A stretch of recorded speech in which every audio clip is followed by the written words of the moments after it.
He had it all: wealth, power, fame. Yet in a single moment, life handed him a death sentence. 3 years, maybe less. All those magnificent skyscrapers, those billion-dollar contracts, suddenly meant nothing when he realized he had no one to call family, no child to carry on his name. And then, in what felt like his darkest hour, fate brought him an ordinary girl, awkward, strong, and destined to rewrite the story of his life. The night sky over New York was painted a heavy gray drizzle tapping against the tall glass windows, as if whispering a mournful tune. Inside the grand conference room, crystal chandeliers blazed brightly, but for Andrew Whitmore, the young CEO of a world-renowned hotel empire, everything blurred into a haze. He struggled to stand after finishing his presentation, but his legs faltered and his heart lurched into a chaotic rhythm. "Mr. Andrew, are you all right?" His assistant's anxious voice rang out as he leaned against the doorframe. He only shook his head faintly, forcing a smile, though an unnamed fear rose violently inside him. That afternoon in a private clinic on Madison Avenue, an elderly doctor sat across from Andrew, his face grave. He silently turned a pen in his fingers, eyes avoiding the sharp, questioning gaze of the man before him. "The results are in." The doctor finally spoke, his voice slow and heavy, each word falling like stones onto the tiled floor. "You have a rare neurological disorder, fast progressing and incurable. I'm afraid you may only have about 3 years left, maybe less." The room went dead silent. The hum of the air conditioner seemed to echo, emphasizing the dreadful pause. Andrew sat frozen, his hands clutching the chair's armrests until his knuckles whitened.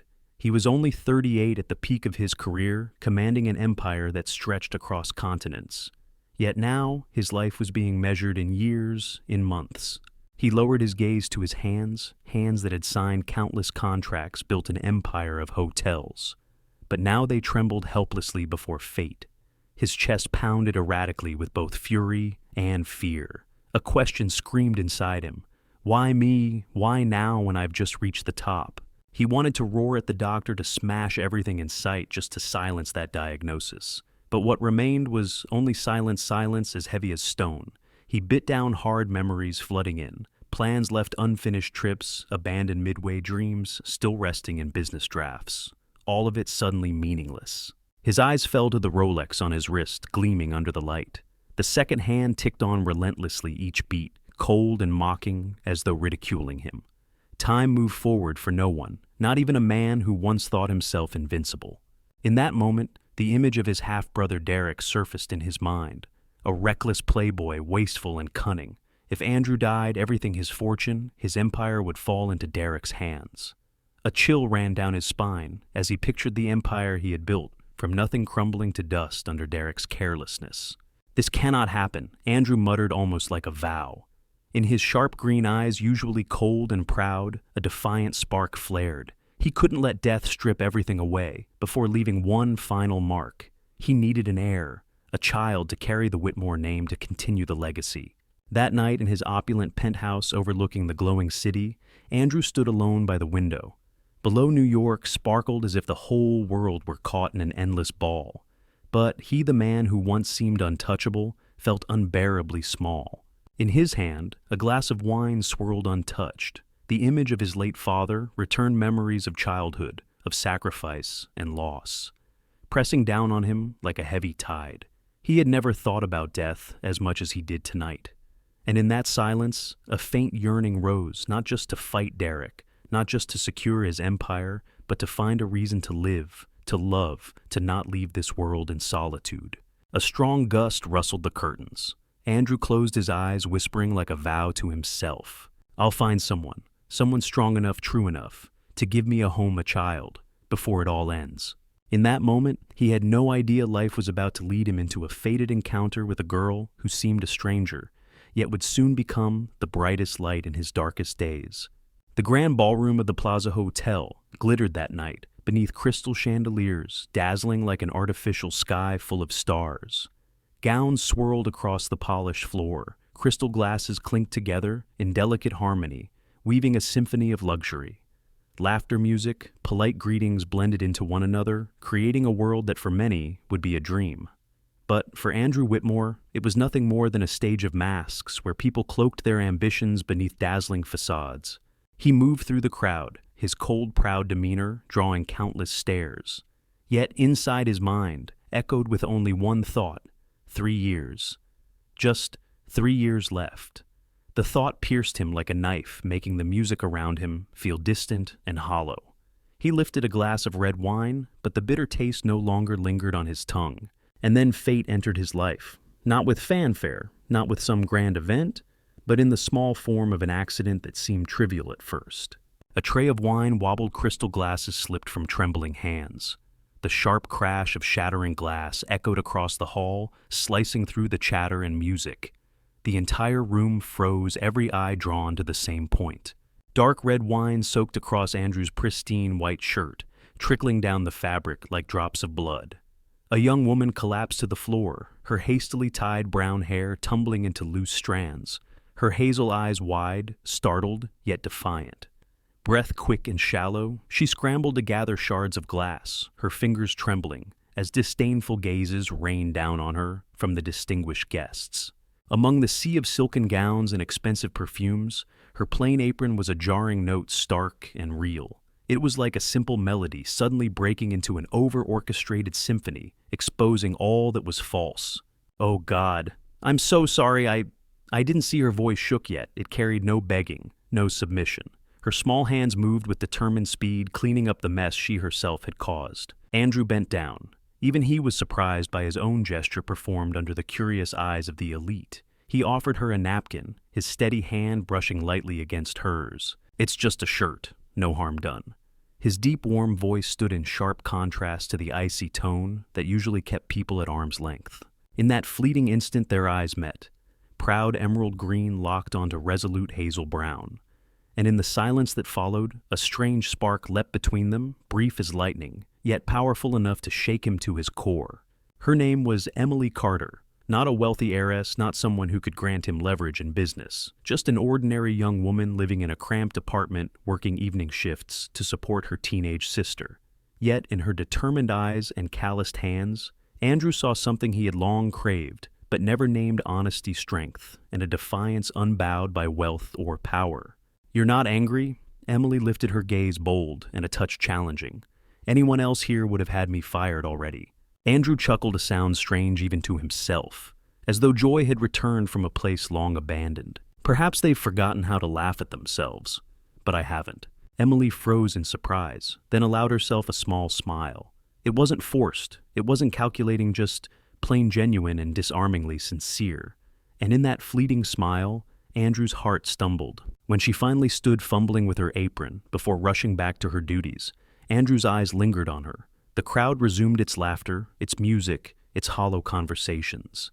But to him, the entire room had fallen silent.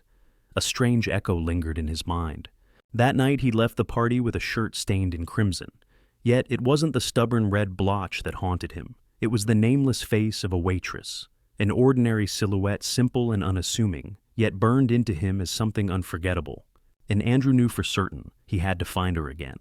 The next morning, Andrew sat motionless by the window of his penthouse, his eyes vacant as he stared down at the rushing traffic below. He hadn't slept a single minute. The image of the waitress with proud hazel eyes haunted him, threading through every breath. He didn't know her name, didn't know where she came from, only that if he let her slip away, he would never forgive himself. One thought struck him: Paul, his trusted assistant and personal investigator. "Find me the waitress from the plaza last night." Andrew ordered, his voice rough from a sleepless night. Brown hair, hazel eyes. "I want to know everything." Paul only nodded. He was used to his boss's unusual requests, but this time there was a different weight in Andrew's gaze, not cold control, but an urgency that could not be ignored. Just a few hours later, Andrew held a thin file in his hands. Her name was Emily Carter, 26 years old, working at a small family diner called Rosie's in East Manhattan.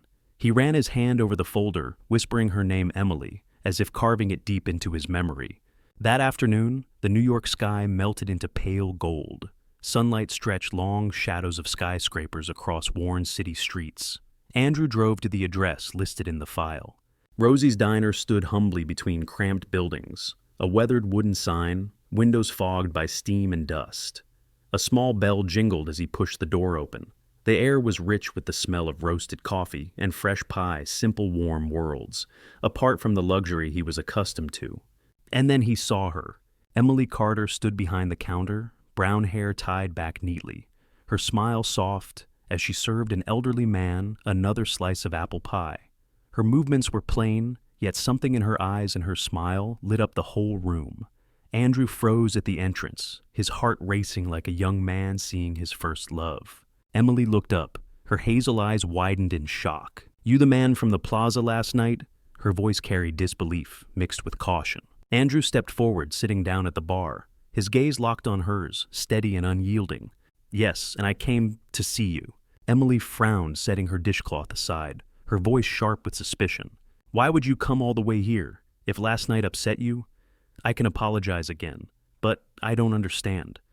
Why would you go this far to find me?" Andrew shook his head. "I didn't come about the shirt. I came because I need to talk to you about something very important." She waited in silence, guarded. The neon glow above cast deep shadows on his face, sharpening the intensity of his emerald eyes.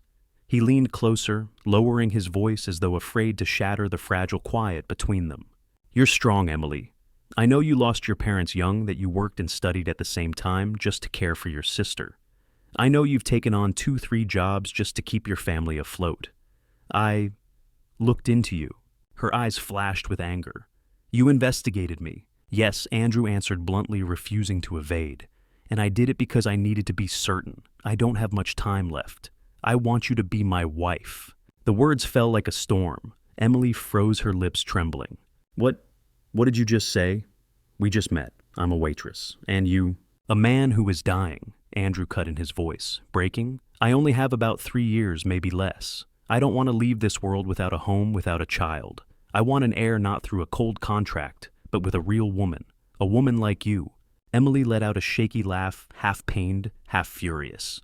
"You're insane. You don't even know me. I'm not some fairy tale who's here to save your life." Andrew's hand brushed the edge of the counter, his eyes never leaving hers. His voice dropped hesitant, yet sincere. "Maybe it does sound insane, but since last night I haven't been able to stop thinking of you.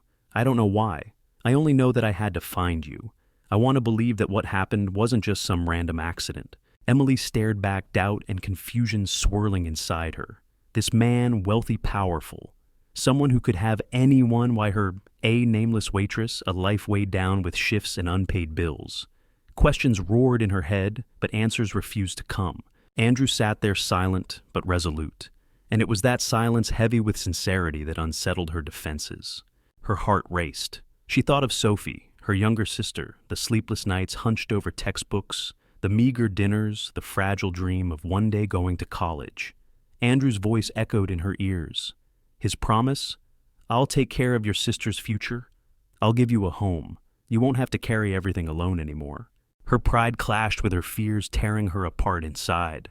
"I need time," she finally whispered, trembling yet firm. Andrew nodded. "I'll wait. Tomorrow, 8 o'clock at the plaza. If you come, it means yes. If not, I'll never bring this up again." He rose, left a few bills on the counter, and walked out. The bell chimed softly as the door closed, leaving Emily alone with her pounding heart. She looked up at the clock, the second hand circling steadily. Each tick struck at her mind. Say yes, your sister's future is safe, but your life will be bound to an unpredictable fate. Say no, you'll keep your freedom, but lose the only chance to break free from this endless struggle. That night, Emily lay awake, listening to Sophie's calm breathing beside her.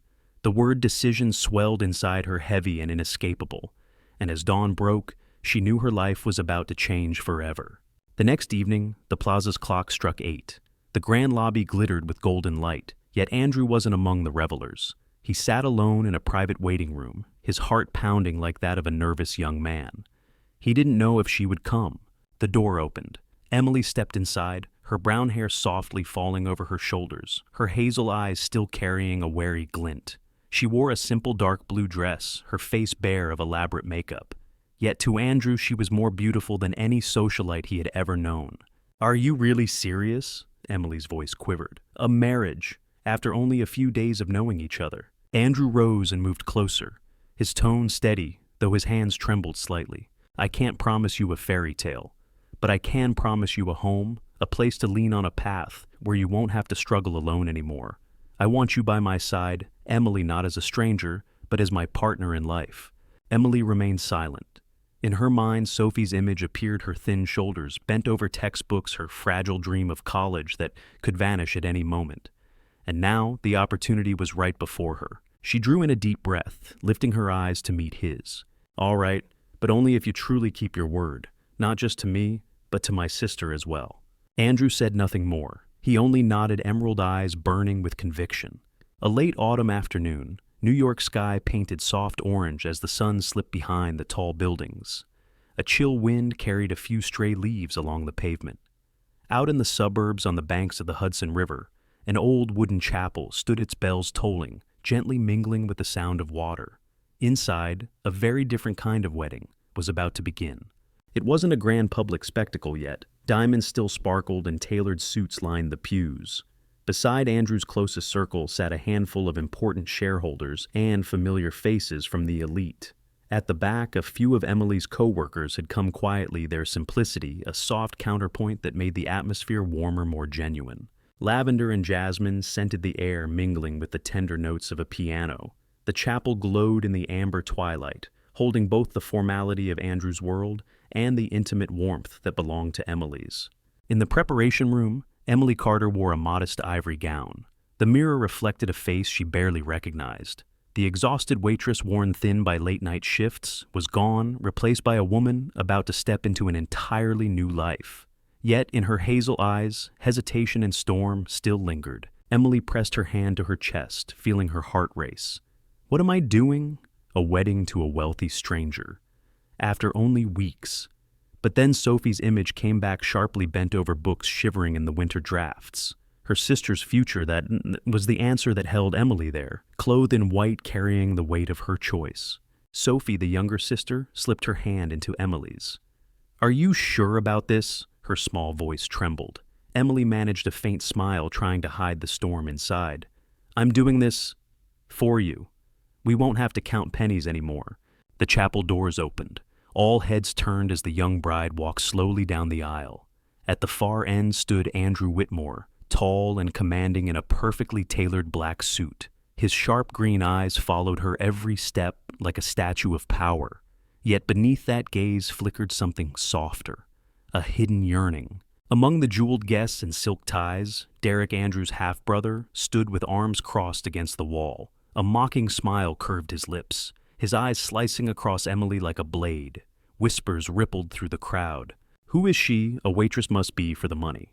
Emily heard every murmur, her chest tightening.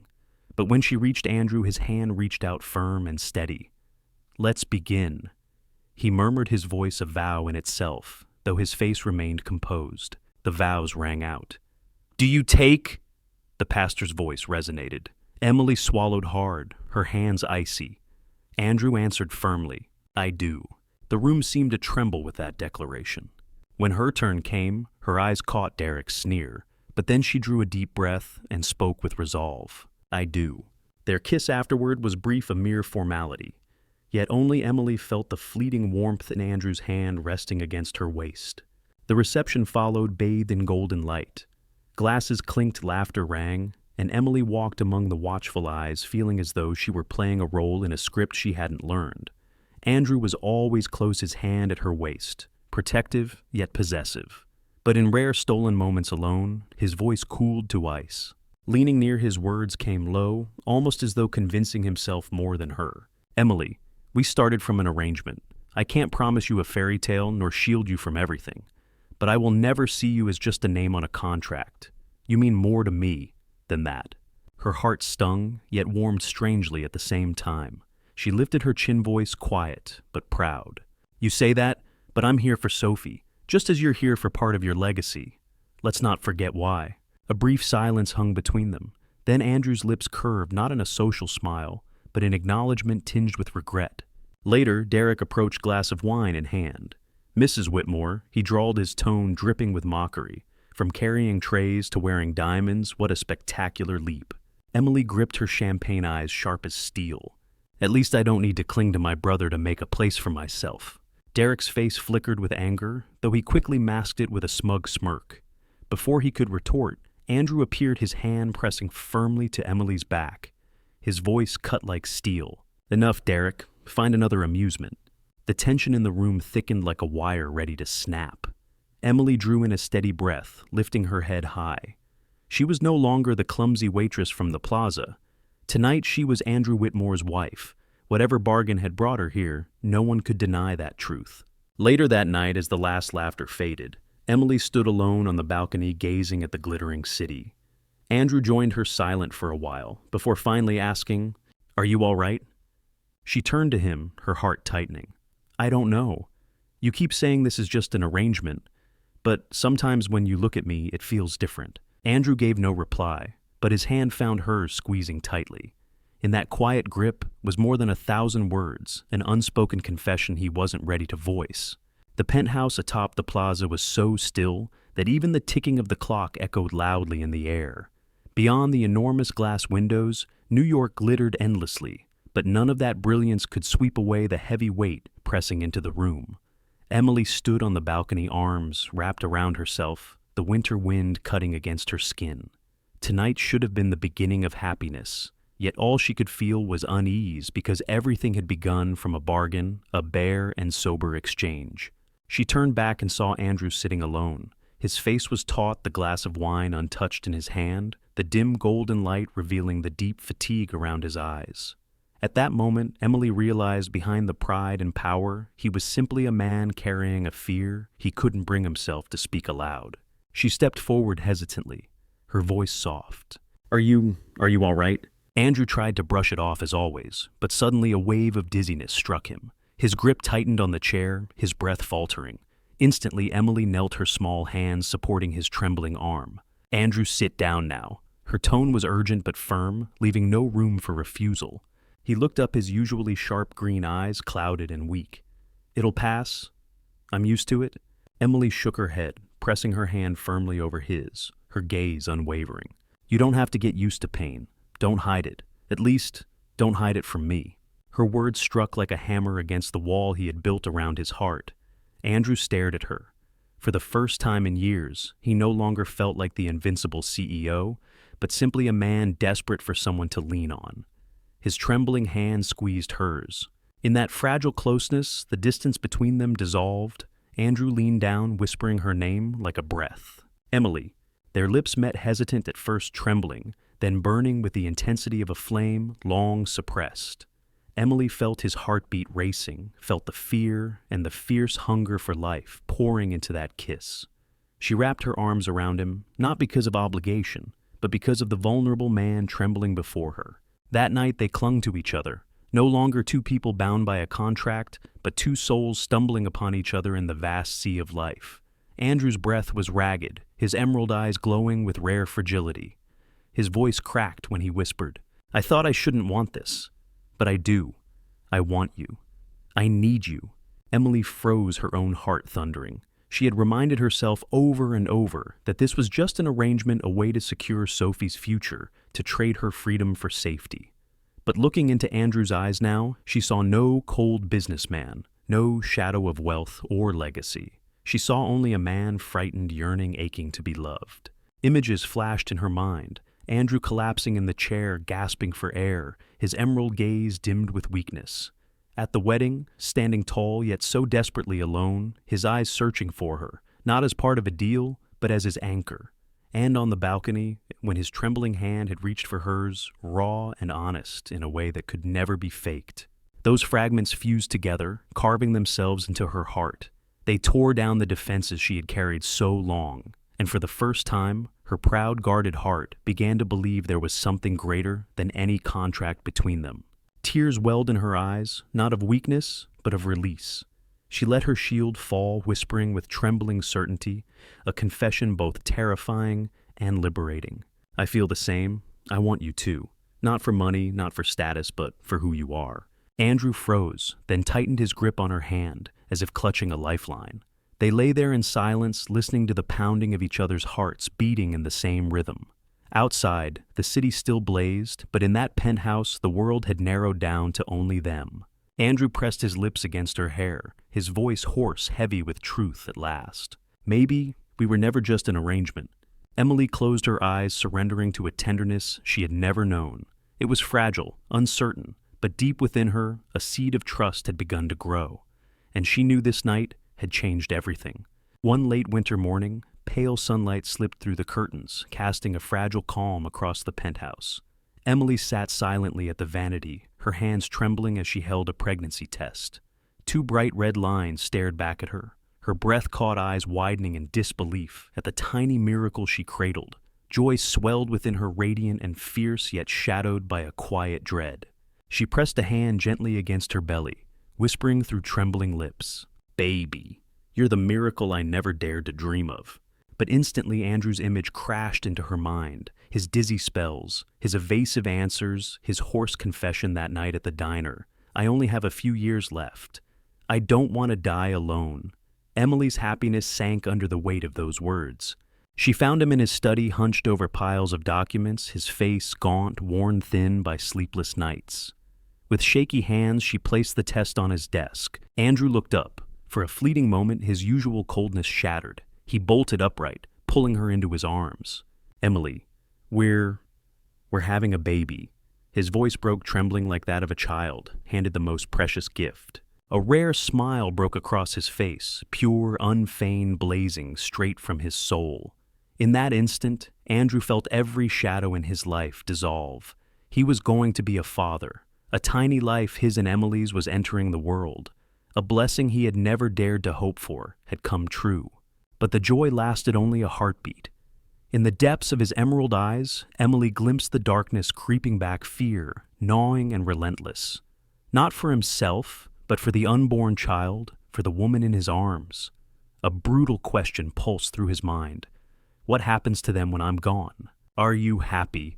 Emily whispered, her voice trembling, terrified of hearing an answer that would shatter her heart. Andrew nodded, his warm palm trembling against her cheek. His voice sank thick with emotion. "You've given me something I never thought I'd have, but..." He faltered, swallowing words that refused to surface. His gaze broke away, fixed on the void beyond the glass window. Inside him, two forces warred, one desperate to cling to this happiness, the other shackled by the belief that his time was vanishing. Finally, he forced out, Let's just focus on the baby, on the future. I don't want you worrying about anything else." Even as he said it, the words carved into his chest like blades. He wanted to scream that he was afraid, that he didn't know how much time was left, that he needed her not to leave when the shadows closed in. But his lips betrayed his heart, choosing silence, choosing to shield her from the storm, even if it left him alone in it. Emily froze. His words felt like a thin veil hiding truths she'd longed to hear. She searched his face, aching for him to share what he buried so deeply. But her lips only parted, then closed. She gave a small nod. That night, Andrew drifted into restless sleep, the lines of strain never fully easing from his face, as though even his dreams held him captive to an invisible verdict. Emily lay awake beside him, her heart aching. And then a quiet fire sparked within her. "No matter how painful the truth is, I will uncover it. For him, for our child." A few days later, as she stopped by the familiar clinic to pick up Andrew's prescriptions, Emily overheard two doctors talking in the hallway. "These results don't add up. His symptoms are nothing more than stress and exhaustion. I don't know why Harris insisted on diagnosing him with neurodegeneration." Emily's entire body went rigid, her pulse hammered. She pressed herself against the wall, trembling violently. In her mind, scattered fragments aligned into a horrifying picture. If Andrew wasn't sick at all, then who had orchestrated this cruel deception?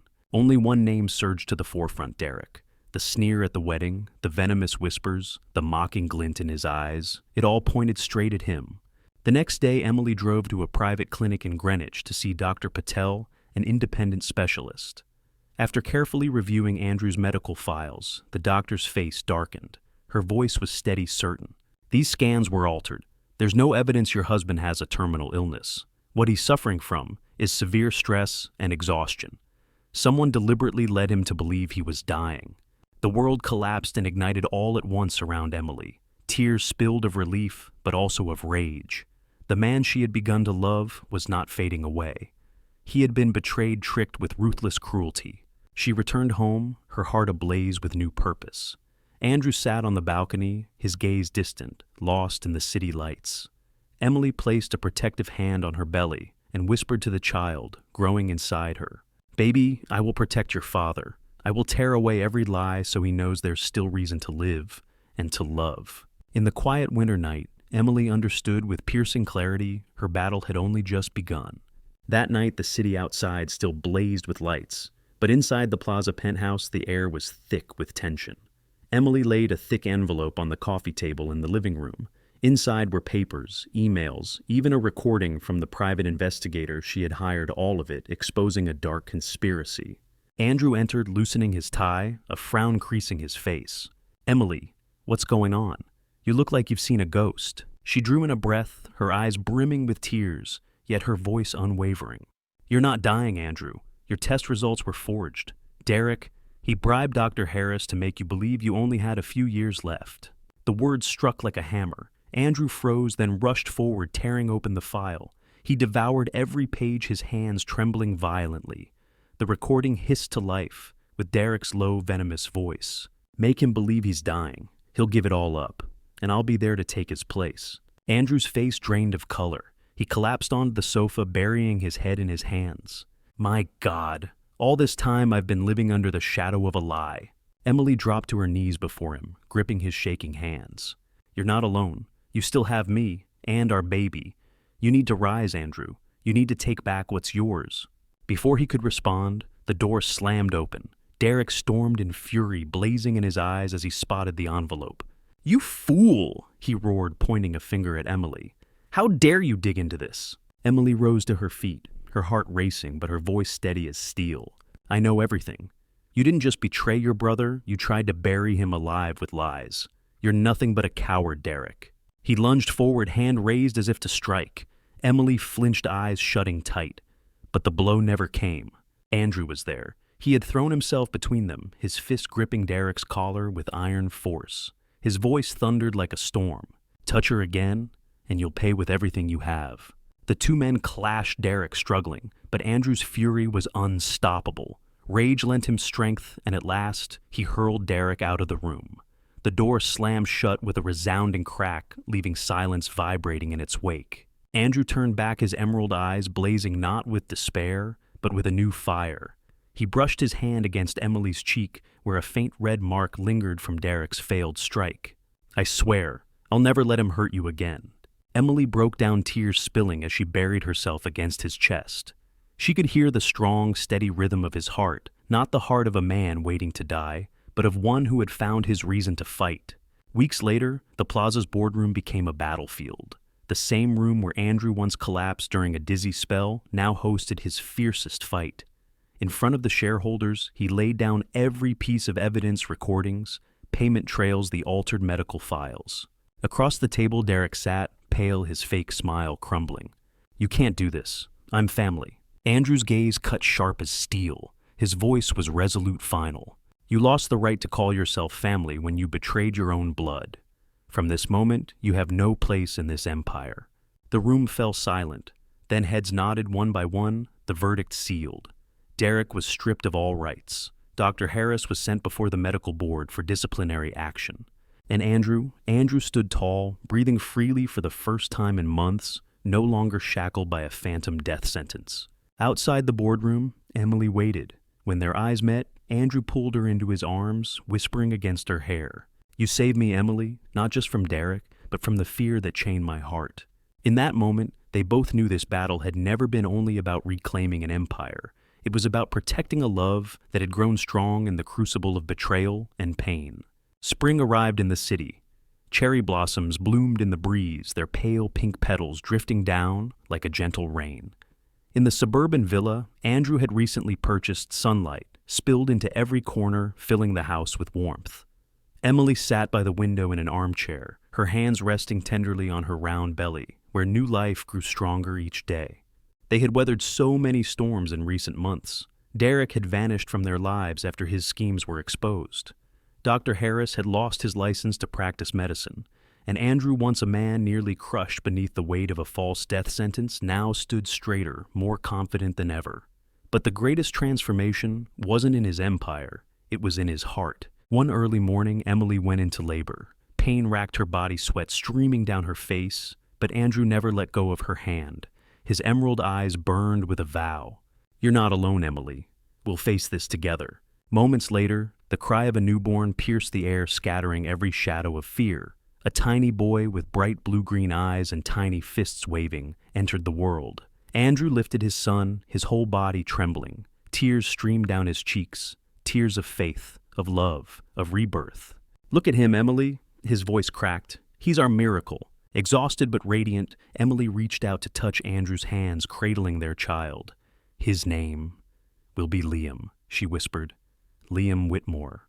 In that moment, Andrew understood that every fear had dissolved. He was no longer a man counting down his final days. He was a father, a husband, with a whole future to protect, to love, to cherish. The days that followed filled the villa with laughter and the cries of a newborn. Andrew, once cold and untouchable, now stumbled through late-night diaper changes, humming lullabies in his rough voice, laughing when little Liam clutched his finger tightly. Emily watched with her heart overflowing. The proud, distant man she had first met was gone, replaced by someone who had learned tenderness, who had finally placed love above power. One summer afternoon, golden sunlight spilled across the porch. Emily leaned her head on Andrew's shoulder, the garden blooming before them, Liam sleeping peacefully in his cradle nearby. Andrew clasped her hand, his gaze soft. "I once believed I was dying, but you and our son taught me how to live. This is my true legacy." Emily smiled, tears glimmering with joy. She knew that no matter what the future held, this family would always be their anchor. No shadows of sickness or betrayal could haunt them now. Before them stretched a new beginning, a home, a love, a faith unshakable. And in that summer breeze, surrounded by flowers and sunlight, Andrew realized the greatest treasure of his life wasn't the towers he built or the contracts he signed. It was here within his arms, Emily and Liam. The sunset draped the city in shades of orange and violet. At the villa, Andrew sat on the front steps, Liam asleep in his arms, while Emily rested her head on his shoulder. Beside them, Sophie settled down with her books, smiling softly as she looked at the family she had once thought impossible. That peace felt like a gift. Fate had returned to them, after all the storms and sorrows they had endured. Andrew thought back to the day he was told he had only 3 years to live a merciless death sentence. He had believed he would leave this world alone, with nothing to fill the void he left behind. But then Emily had stumbled into his life, spilling red wine across his shirt, and from that moment, everything changed. She had given him not just a child, but a reason to live, to hope to open his heart to love he thought forever lost. Now, Sophie too had found her peace. No more long nights spent in a cramped apartment, no more shivering through the cold, with textbooks spread across the table. With Andrew and Emily by her side, she could finally dream of college, of a future within reach. Every time she returned home, she saw her sister happy holding Liam, and gratitude filled her heart. She understood then that every sacrifice Emily had made, the endless shifts, the reckless leap into a risky marriage, had led them both to this home, to this family. For Sophie, Liam was not just a nephew, but proof of their rebirth. Emily whispered softly, "We've come a long way, Andrew." He squeezed her hand, a smile tugging at his lips, his eyes alight with renewed faith. "And we'll go even farther, Emily. Not for power, not for a name, but for love." In the evening breeze they sat together, 3 souls and 1 small child, 4 hearts beating as one. Andrew finally understood his true legacy wasn't in skyscrapers or billion-dollar deals. It was right here in this home, with Emily, with Liam, with Sophie. They had found a happiness eternal, a joy no storm could erase.